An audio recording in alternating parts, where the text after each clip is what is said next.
आदाब के न्यूज़ 24/7 में आप सभी का स्वागत है। मैं हूं मुस्तफ़ा आदिल। चलिए सबसे पहले देखते हैं मुख्य समाचार। पूर्व मंत्री व लोकनायक डॉक्टर भीमन्ना खंडरे का अंतिम दर्शन करने के लिए उनके आवास पर नेतागण और लोगों की भीड़। कर्नाटक के मुख्यमंत्री सिद्धरामैया भीमन्ना खंडरे के अंतिम संस्कार में होंगे शामिल। शाम को शांतिधाम में अंतिम संस्कार होगा। मुख्यमंत्री सिद्धरामैया ने कर्नाटक के तुमकुरू में हॉकी स्टेडियम और स्विमिंग पूल के लिए 6 करोड़ रुपए के अनुदान की घोषणा की। बीएमसी चुनाव में हार के बाद भी मातोश्री में आज जश्न। शिवसेना के विजयी प्रत्याशियों का लगा जमावड़ा। देश की पहली वंदे भारत स्लीपर ट्रेन आज से चलेगी। पीएम मोदी मालदा में दिखाएंगे हरी झंडी।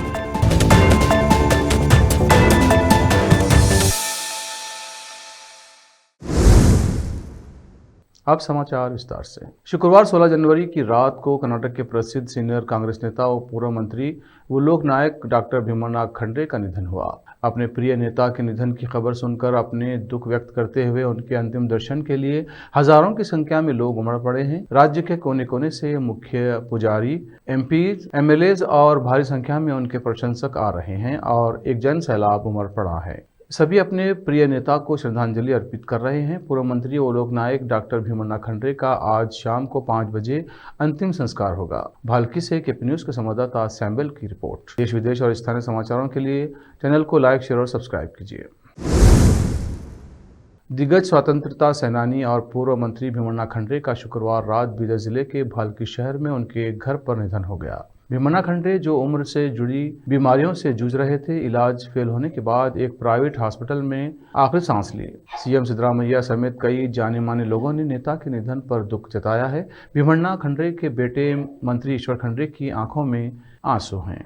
स्वतंत्रता सेनानी और पूर्व मंत्री भीमन्ना खंडरे, जिन्होंने अपने पीछे बहुत बड़ी फैन फॉलोइंग छोड़ी है, का पार्थिव शरीर भाल्की के गांधीगंज में उनके घर पर आम लोगों के दर्शन के लिए रखा गया है। बाद में शाम को भीमन्ना खंडरे का अंतिम संस्कार भाल्की के चिकलचंदा रोड पर शांतिधाम में किया जाएगा। उनके बेटे ईश्वर खंडरे के अनुसार वीरशैव व लिंगायत परंपरा के अनुसार अंतिम संस्कार श्रीमती लिंगायत लक्ष्मीबाई की कब्र के पास किया जाएगा। वन मंत्री और भीमन्ना खंडरे के बेटे ईश्वर खंडरे अपने पिता भीमन्ना खंडरे की मौत पर रो पड़े। अपने दुख के बावजूद मंत्री ईश्वर खंडरे ने अपने पिता के जीवन और उपलब्धियों के बारे में बताया। भीमन्ना खंडरे ने 102 साल की पूरी जिंदगी जी है। जब से उनकी तबीयत खराब थी, हजारों लोगों ने उनके लिए प्रार्थना और पूजा की है। देश के कई धार्मिक नेता उनके घर आए और उनकी सेहत के बारे में पूछा। खंडरे का परिवार हमेशा धार्मिक नेताओं और फैंस का एहसानमंद रहेगा। आज शाम हम अपनी मां की कब्र के पास अपने पिता का अंतिम संस्कार करेंगे, ईश्वर खंडरे ने एक बात कही।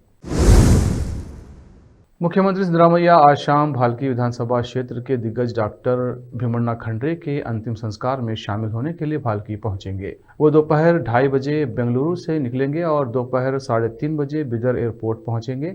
सीएम ऑफिस की एक रिलीज में कहा गया है कि वो शाम 4:30 बजे भाल्की के बाहरी इलाके चिकलचंदा के पास शांतिधाम में भीमन्ना खंडरे के अंतिम संस्कार में शामिल होंगे। भीमन्ना खंडरे की कर्मभूमि भाल्की में आज अजीब सा सन्नाटा है। हजारों लोग भीमन्ना खंडरे को आखिरी श्रद्धांजलि देने के लिए उमड़ रहे हैं, जो एक कर्मयोगी थे और जिन्होंने अपनी जिंदगी अपने विधानसभा क्षेत्र भाल्की और बिदर जिले के बड़े पैमाने पर विकास, किसानों की भलाई और गरीबों की भलाई के लिए समर्पित कर दी। भाल्की के व्यापारियों ने अपनी मर्जी से अपनी दुकानें बंद कर दी और उस महान नेता को श्रद्धांजलि दी जिन्होंने अपने विधानसभा क्षेत्र की तरक्की के लिए दिन रात काम किया। आज सुबह गांधीगंज में खंडरे के घर पर परिवार के सदस्यों ने भाल्की हिरेमठ के नाडोजा डॉक्टर बसवलिंग पट्टादेवा और गुरु बसवा पट्टादेवा के मार्गदर्शन में पार्थिव शरीर पर महाआरती की। पवित्र आत्मा वाले शरीर को शुद्ध करने के लिए उन्होंने जलाकार डाला, लिंग पूजा की, भस्म धारण किया, रुद्राक्षी की माला पहनाई, धूप दीपदान और पैर पूजा की। बेटे ईश्वर खंडरे, अमर कुमार खंडरे, बेटियां शकुंतला, नागम्मा, डॉक्टर आशा, डॉक्टर शोभा भारती और पोते पोतियां डॉक्टर गुरु प्रसाद खंडरे, एमपी सागर खंडरे और परिवार के अन्य सदस्यों ने पूजा और आरती की। बाद में आम लोगों को दर्शन करने की अनुमति दी गई।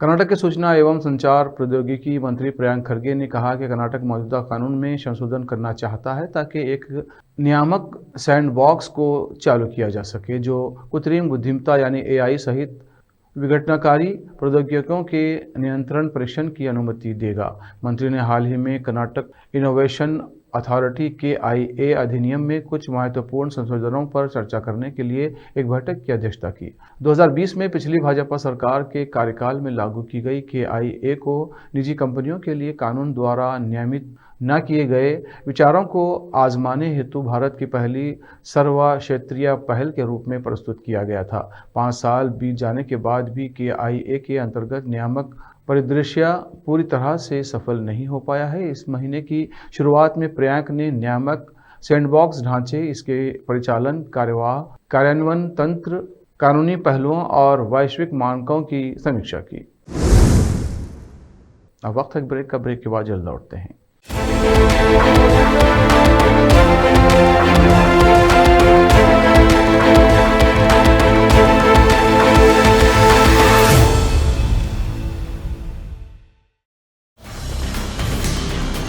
हिंदुस्तान के हर कोने में हम हैं मौजूद।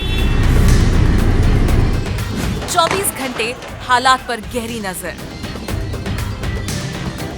खबरों से जुड़े चुपते सवालात और आपको दिखाता है धार्मिक, सामाजिक, राजनीतिक, लोकल और इंटरनेशनल न्यूज की सबसे बेहतर कवरेज, जो आपको रखती है हर पल बाखबर। देश और दुनिया भर की खबर के लिए देखते रहें KP News 24/7। Noor education trust Bidar की ओर से चलाया जाने वाला नूर एमएड और BEd college Bidar, recognized by NCTE Delhi, affiliated to Bidar University, Bidar. Admissions open for the academic year 2025 to 26.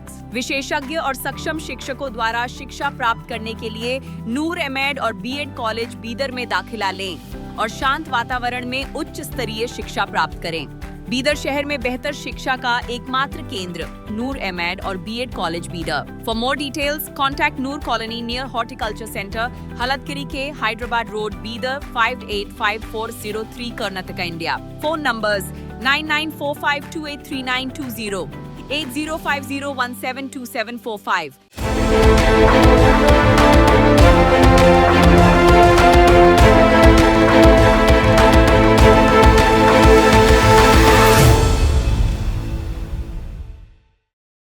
Break के बाद फिर एक बार आपका स्वागत है। देखते हैं समाचार।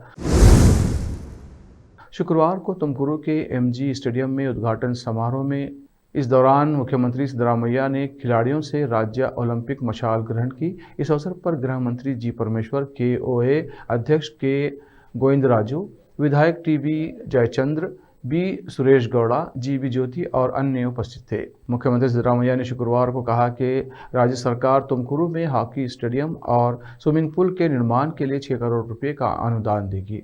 गृह मंत्री और जिला प्रभारी मंत्री जी परमेश्वर ने हॉकी और जलीय खेलों के लिए विश्व स्तरीय सुविधाएं के लिए 25 करोड़ रुपए के अनुदान की मांग की थी। ठाकरे परिवार का मुंबई का किला ढह गया है। BMC चुनाव में उद्धव ठाकरे की शिवसेना को हार का सामना करना पड़ा है, लेकिन उद्धव ठाकरे ने हार नहीं मानी है। उद्धव ठाकरे ने आज शिवसेना के सभी निर्वाचित उम्मीदवार को मातोश्री बुलाया है। चुनाव नतीजों के बाद मुंबई के मातोश्री बंगले पर शिवसेना के सभी विजयी प्रत्याशियों का जमावड़ा लगा हुआ है। उद्धव ठाकरे खुद निर्वाचित उम्मीदवारों का अभिनंदन कर रहे हैं और जीत की बधाई दे रहे हैं। इस अवसर पर पार्टी कार्यकर्ताओं द्वारा जश्न की भी तैयारी की गई है, जिससे ये बैठक एक शक्ति प्रदर्शन के रूप में भी देखी जा रही है। उद्धव ठाकरे की शिवसेना UBT ने बृहन्मुंबई महानगर पालिका BMC चुनाव में कड़ी टक्कर दी और 65 सीटों पर जीत दर्ज की। BMC चुनाव के नतीजों के साथ उद्धव ठाकरे का जो आखिरी किला बचा था वो भी ढह गया। ठाकरे को जिस बात का गुमान था कि BMC में उनकी सत्ता है, वो भी ताश के पत्तों की तरह बिखर गई। जिस तरह के अनुमान एग्जिट पोल में लगाए जा रहे थे, चुनाव का रिजल्ट कमोबेश वही रहा। दरअसल BMC चुनाव में जिन दो नेताओं पर लोगों की खास नजरें थीं, वो थे उद्धव ठाकरे और एकनाथ शिंदे। 2022 में शिवसेना की टूट हुई थी और उसके बाद ये पहली बार था जब BMC के चुनाव हुए हैं। ऐसे में इसको लेकर लगातार सवाल उठ रहे थे कि क्या उद्धव अपना आखिरी खिला बचा पाएंगे या फिर शिंदे इसे भी तोड़ देंगे। चुनावी नतीजों से साफ है कि उद्धव का आखिरी खिला शिंदे ने भेद दिया है।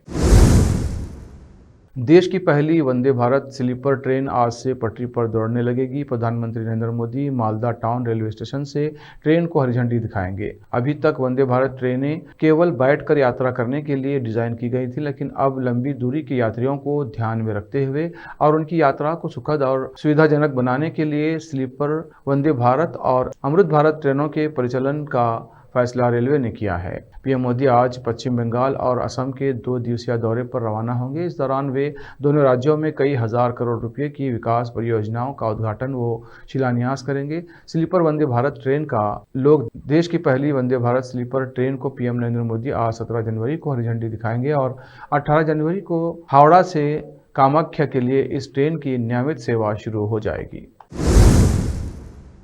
बृहन्मुंबई म्युनिसिपल कॉरपोरेशन यानी बीएमसी चुनाव में बीजेपी ने अपने प्रदर्शन से विपक्षी पार्टियों को चारों खाने चित कर दिया है। सिर्फ बीएमसी ही नहीं बल्कि पूरे महाराष्ट्र में बीजेपी ने 1400 सीटों पर कब्जा किया है। इस शानदार जीत के बाद मुंबई के कई हिस्सों में धुरंधर देवेंद्र के पोस्टर लगाए गए हैं। ये पोस्टर भारतीय जनता पार्टी यानी बीजेपी युवा मोर्चा मुंबई के अध्यक्ष तजिंदर सिंह तिवाना ने लगाए हैं, जो नगर निगम चुनाव में पार्षद भी चुने गए थे। फडणवीस के नेतृत्व की तारीफ करते हुए बड़े बड़े होर्डिंग्स पूरे शहर में दिखाई दिए, जो देश के सबसे अमीर नगर निगम में अपने मजबूत प्रदर्शन के बाद बीजेपी खेमे में जश्न के माहौल को दिखाते हैं। अब वक्त है एक और ब्रेक का। ब्रेक के बाद जल्द लौटते हैं। हिंदुस्तान के हर कोने में हम हैं मौजूद।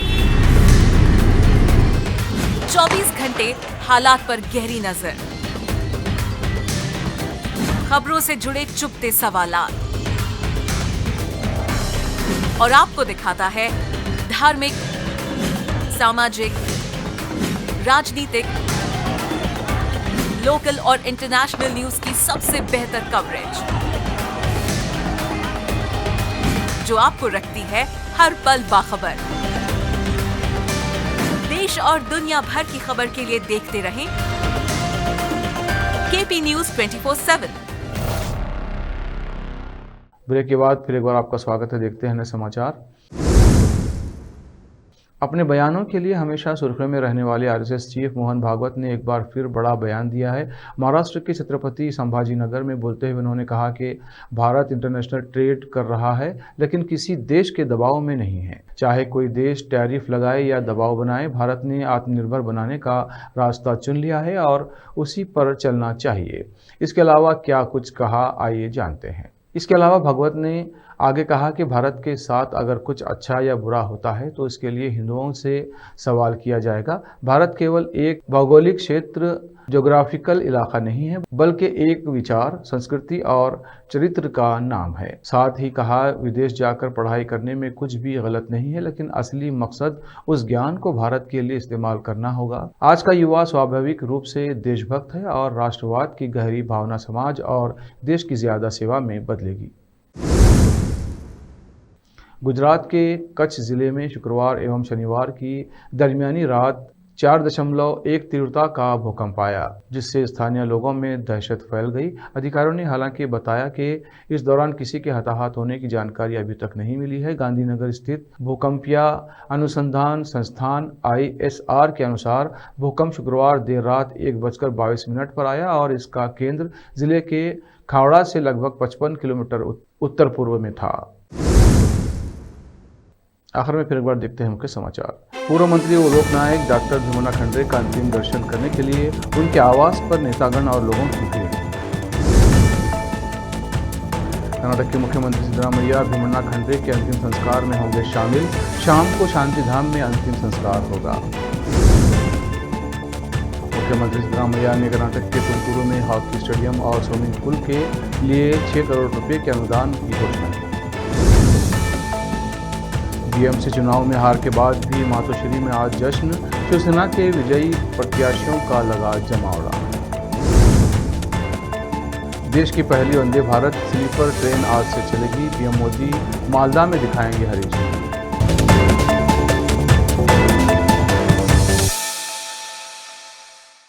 केपी न्यूज़ के इस बुलेटिन में इतना ही। देश विदेश और स्थानीय समाचारों के लिए चैनल को लाइक, शेयर और सब्सक्राइब कीजिए। धन्यवाद।